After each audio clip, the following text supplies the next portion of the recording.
This is Tej Nani's journey part 25. నానికి message చేయగానే వెంటనే కాల్ పిక్ చేసి ఆ వాయిస్ వినగానే ఒక వైపేమో టెన్షన్, ఇంకో వైపేమో హ్యాపీనెస్. స్లోగా నానికి అన్నీ ఎక్స్ప్లెయిన్ చేశాను. ఇంట్లో జరిగింది, మమ్మీకి ప్రామిస్ చేసింది, మంగళూరు మెడికల్ కాలేజ్లో జాయిన్ అయింది, ఇప్పుడు హాస్టల్లో స్టే అయింది, అన్నీ క్లియర్గా ఎక్స్ప్లెయిన్ చేశాను.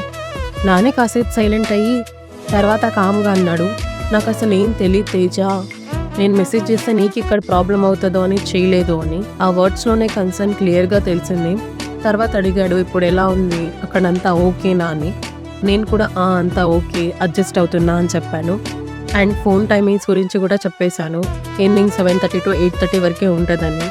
నాని కూడా ఓకేలే పర్లేదు, ఆ టైం కోసం వెయిట్ చేస్తా అని చెప్పాడు. ఆ రోజు నుంచి డైలీ ఆ 1 hour కోసం వెయిట్ చేసేవాళ్ళం.